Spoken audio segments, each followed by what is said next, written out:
sommes le 22 mars 2023 au salon des ressources pédagogiques passeurs de mots à la MJC de Wittenheim. On arrive à l'accueil, mais qui es-tu? Que fais-tu? Bonjour, je m'appelle Amandine, donc je fais partie du réseau Bouche-Oreille qui organise le salon des ressources pédagogiques passeurs de mots tous les ans à la MJC de Wittenheim. C'est quoi ce machin passeur de mots? Ça sert à quoi? On y trouve quoi? C'est pour qui? Alors ça regroupe les partenaires de l'animation et de la culture et on a organisé ce salon des ressources pour faire vivre des ateliers thématiques aux animateurs, directeurs d'accueil de loisirs ou d'acteurs de l'animation, ou ça peut être des enseignants aussi. Donc c'est pour proposer des solutions pédagogiques, des ateliers aux intervenants jeunesse, sociaux, MJC, centres sociaux, etc.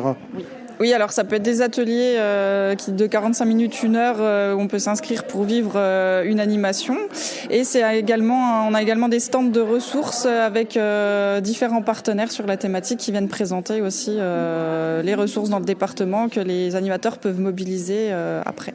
Donc cette année, on est sur la thématique du vivant. On a une trentaine d'ateliers qui ont été mis en place sur 3 créneaux horaires. Alors par exemple, on peut avoir la découverte du monde des abeilles. On a un atelier sur le modelage, sur la lecture, sur des animations en pleine nature comme les cabanes, l'apprentissage dans la nature. Ça peut être autour des jeux avec les secrets de l'escape game ou les jeux coopératifs dans la nature. On a une thématique autour de l'inclusion et du handicap cette année. Alors vous pouvez taper passeur de mots sur internet, vous allez trouver les informations. Sinon tout est envoyé à tous les accueils de loisirs du département, aux organismes de formation du secteur de l'animation, aux partenaires, et c'est tous les ans fin mars au niveau de la date, un mercredi. Merci beaucoup Amandine. Alice, du Moulin Nature. Qu'est-ce que tu fais ici? Eh bien, je propose des ateliers nature. J'avais proposé 2 ce matin et l'objectif, c'était de faire le lien entre un peu apprentissage scolaire et animation, quoi. Faire la passerelle pour justifier un petit peu de nos pratiques et que c'est pas que on va aller jouer dans la nature et puis ça répond à aucun besoin de l'enfant. C'est-à-dire aller jouer dans la nature, ça répond à quel besoin de l'enfant? Ah, tellement. Besoin de motricité, besoin d'apprendre le langage au niveau du langage, au niveau de la confiance en soi. Enfin, il se passe tellement de choses. L'imagination, il y a tout à travailler et c'est inépuisable. Donc c'est plus la peine d'aller à l'école. Ça a besoin d'être un petit peu structuré quand même et puis de pouvoir rebondir un petit peu sur les notions qu'on a vues et d'être réinvesti pour mais c'est en tout cas un bon partenariat, en tout cas, ça marche bien. Mais avec la fin du monde qui approche et les rapports de plus en plus alarmistes du GIEC, est-ce qu'il y a une prise de conscience des personnels, des dirigeants des structures d'accueil de loisirs par rapport à la nature que il faut bouger vraiment? Enfin, est-ce qu'on sent ça quand on intervient Alors oui, il y a une envie, une conscience, mais il n'y a pas forcément les billes parce que la plupart des gens ne savent pas ce qu'on peut faire dans la nature. Ils ont perdu tout ce contact. Donc oui, j'ai envie, mais je ne sais pas comment faire en fait. Et je ne sais pas comment faire et je ne sais pas comment l'apporter et comment le porter ce truc-là dans la continuité, sous forme de projet, quoi. Voilà, il manque de billes et d'accompagnement et surtout de se sentir dans le bon et dans le juste en fait. Mais heureusement, le moulin est là pour ça. C'est le but, sauver le monde. Sinon, je sais pas pourquoi je ferais ce boulot. Là, c'est une magnifique conclusion. Merci beaucoup, Alice, du Moulin Nature, qu'on peut retrouver. Si on veut en savoir plus, on clique où? On va où? On fait quoi? On va sur le site du Moulin Nature de Lutterbach. On a un Facebook aussi, une page Facebook. Mais oui, allons sauver le monde sur Facebook. Merci. Oui, et t'as pas dit, mais une psychanalyse aussi, des fois, ça fait du bien. D'accord. Donc, je suis en train de passer un BPGEPS à l'Ariana. Donc, voilà. Ma structure m'a proposé de m'inscrire pour la matinée. En fait, je trouve que tout est intéressant. J'ai tout à apprendre, donc c'est super intéressant. Ouais. Alors, pour le moment, j'en ai fait 2. Donc, j'ai bien aimé les 2. La teinture végétale et les cabanes imaginaires. Après, c'est dommage, j'aurais bien aimé faire l'escape game, mais il n'y avait plus de place. Donc, mais après, ouais, tout est intéressant, donc allez faire un choix.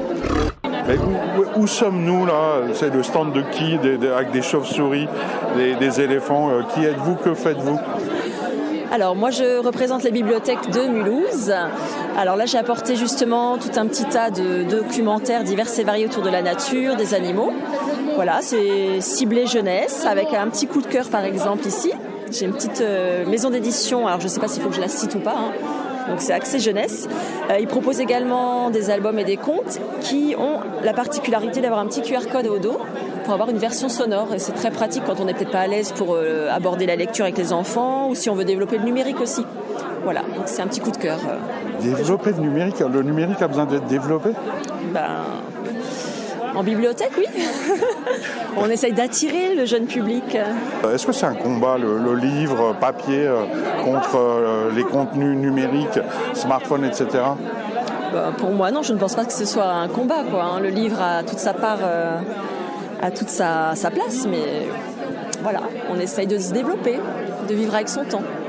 Mais comment on fait pour intéresser des gamins aujourd'hui aux livres alors qu'ils ont accès à tout avec leur smartphone, avec l'intelligence artificielle? D'ailleurs, ils n'ont même plus besoin de faire leurs devoirs. Enfin, comment est-ce qu'on arrive à convaincre que le livre papier a encore un intérêt?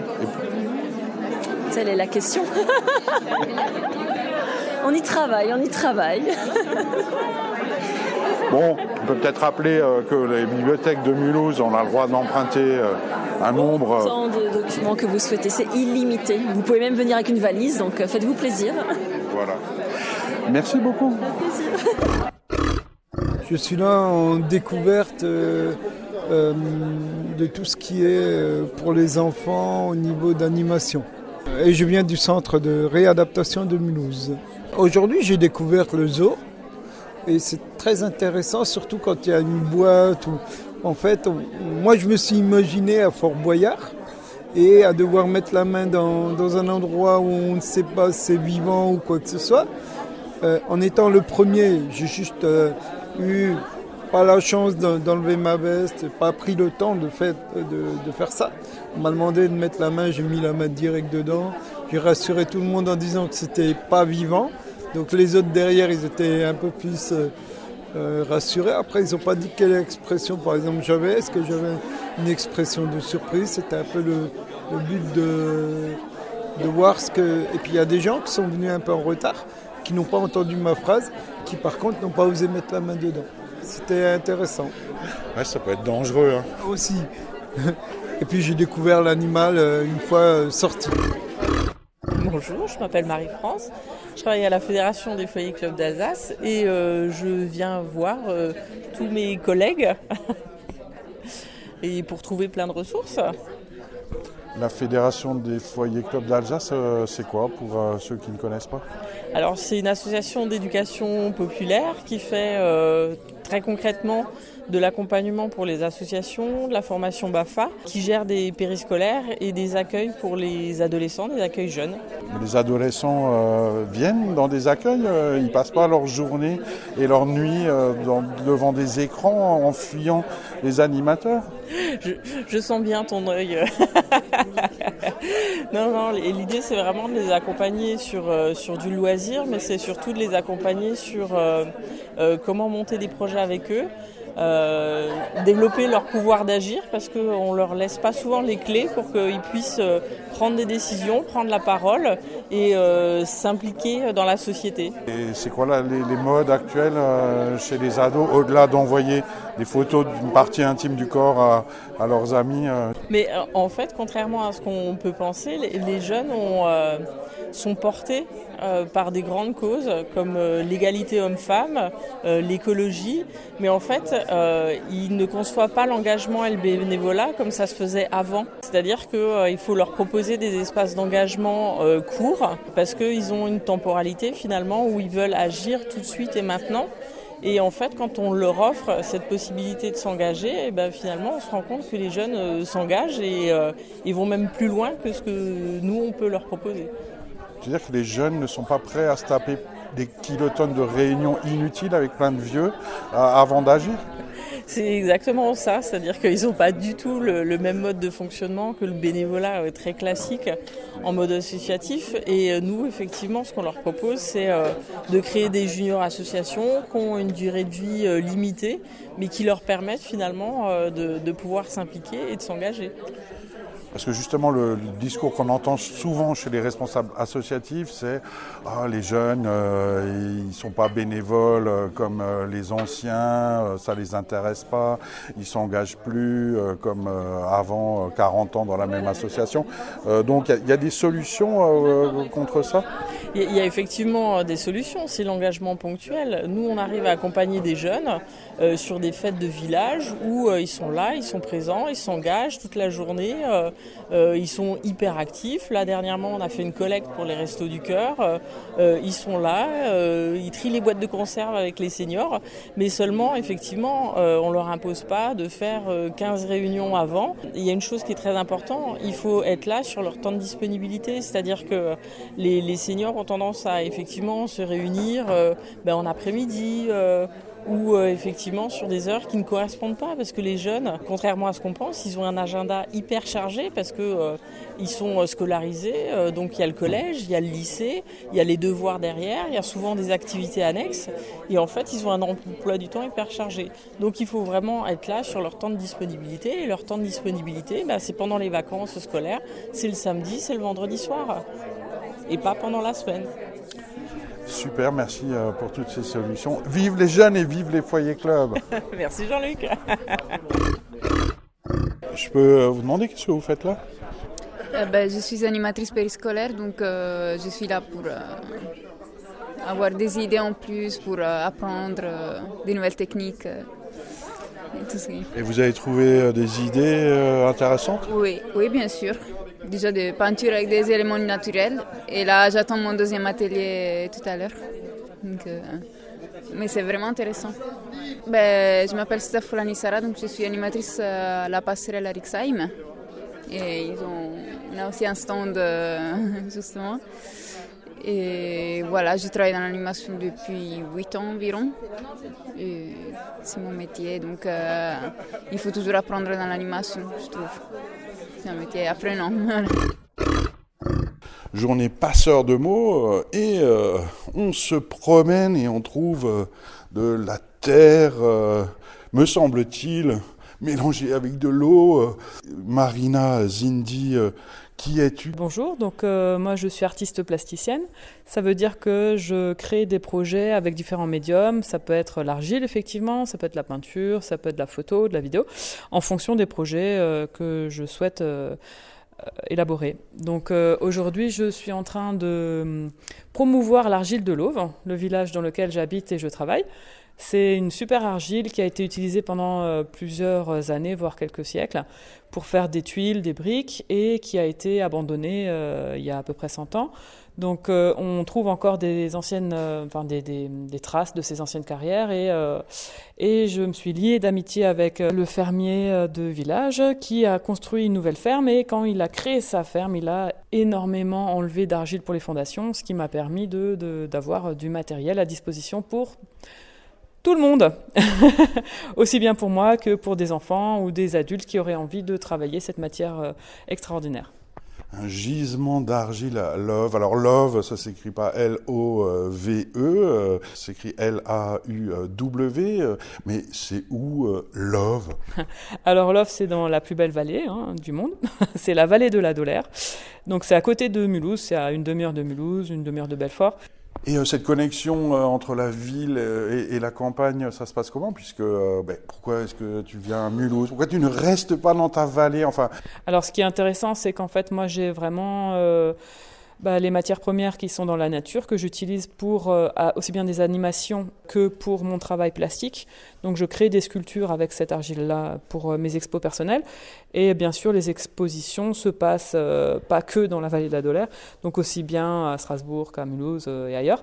Et ce que j'aime bien faire, c'est permettre à des personnes qui recherchent cette bulle de bien-être et de respiration. Et je propose aussi des journées ou des demi-journées où on peut aller sur site et je leur montre où j'extrais l'argile. On peut faire des ateliers sur place. Il y a une nature qui est extraordinaire entre la rivière, la grotte, la forêt. Enfin, c'est vraiment des moments de connexion entre la nature et la création. Et comment est-ce qu'on fait pour se rouler dans l'argile mouillée? Enfin, comment on fait pour te contacter? Est-ce que tu as un site internet, des réseaux sociaux, des trucs comme ça où on peut t'attraper sans te déranger et pour te poser plein de questions? Il n'y a pas de souci. Il y a mon site. Donc, on tape Marina Zindy, Zindy.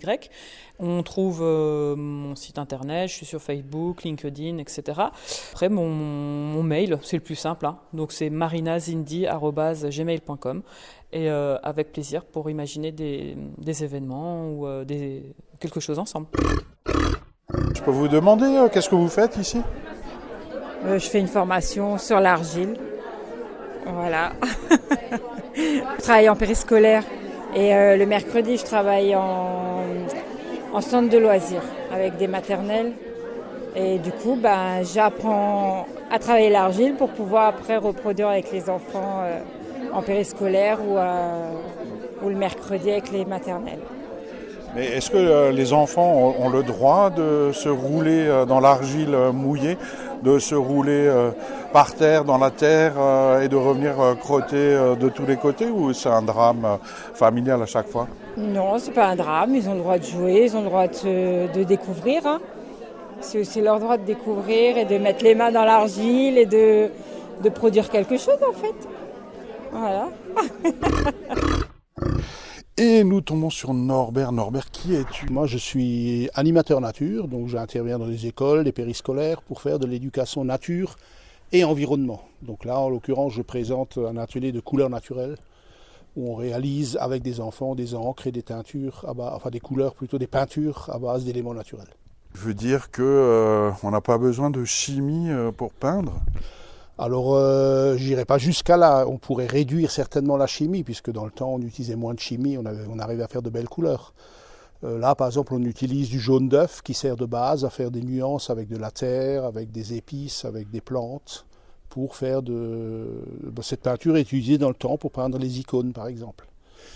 Et toi qui interviens donc en milieu scolaire, est-ce qu'il y a une prise de conscience des enseignants et des enfants sur la nécessité de plus en plus grande de préserver la nature? Est-ce que tu sens une évolution ces dernières années? Alors j'ai envie de dire oui, mais ça ne va pas assez vite et ça ne va pas non plus assez loin, parce qu'on est tous conscients qu'il y a un problème d'environnement, de nature, de protection, mais on a du mal à relier ça à nos actes personnels. C'est au-dessus de nous, quoi. C'est les autres. Moi, qu'est-ce que je fais là-dedans? Je n'ai pas l'impression que je pose un problème. Et cette prise de conscience, elle manque, quoi. Alors ça veut dire que c'est une grosse remise en question, hein, nos façons de nous déplacer, est-ce qu'il est utile d'aller loin en vacances, etc. etc. quoi. Et peut-être pour terminer, un atelier nature idéal dans une classe, ça ressemble à quoi pour donner envie et idée L'idéal, ce serait de faire du terrain. Il faudrait que les élèves, que les classes, les enseignants aient beaucoup plus le temps de faire du terrain. Donc sortir en forêt, dormir à la belle étoile, observer des animaux, de préférence sauvages, mettre des nichoirs dans les écoles, etc. etc. Donc il faut terrain et manipulation et observation et émerveillement surtout. Je suis formatrice au CRM et j'accompagne mes groupes 1. Pourquoi venir à Passeurs de mots? Pour qu'ils puissent découvrir des nouveautés et développer leur créativité. Alors j'ai beaucoup aimé l'atelier organisé par le Zoo de Mulhouse sur les émotions. Écoutez, on avait une boîte, les stagiaires avaient une boîte où ils devaient introduire leurs mains et découvrir ce qu'il y avait à l'intérieur, et après elle leur exprimait en fait l'émotion universelle et devaient trouver la combinaison des émotions primaires et secondaires. Mais c'est nouveau pour moi en fait, hein. Je découvre Passeurs de mots.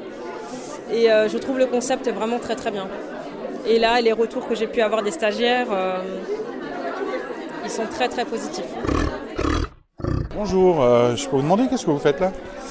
Alors moi je suis là parce que je suis en BPGEPS, donc c'est une formation professionnalisante dans l'animation. Je suis en apprentissage, donc du coup j'ai aussi des projets à mettre en place en parallèle de ma formation. Et j'ai choisi, on va dire, tout ce qui est autour de la nature, l'écologie et tout. Donc je me suis dit qu'aujourd'hui, ce serait une bonne journée pour moi. Et donc voilà. Alors moi, j'ai fait l'atelier sur les jeux nature coopératifs. Donc en fait, c'est des jeux de société qui tournaient autour de la nature, des animaux, de la découverte un peu du savoir qu'il y a autour de la nature. Et du coup, c'est très intéressant de piocher des idées qu'après on peut reproduire en fait tout simplement dans nos structures avec notre public et voilà. Mais la nature, c'est sale. Si les enfants se promènent dehors, surtout s'il pleut, ils reviennent crottés de tous les côtés. C'est pas un souci avec les parents qui supportent pas une tache de boue Certes, alors moi ça va parce que je suis avec des ados. Donc les parents, on les côtoie moins parce que les ados viennent un peu tout seuls et donc voilà. Mais on m'a dit une fois qu'il n'y a pas de mauvais temps, il y a juste des tenues, vêtements qui ne sont pas adaptés. Donc voilà, on peut jouer dehors et profitons-en parce qu'on a la nature à notre porte. Et, plus pour très longtemps.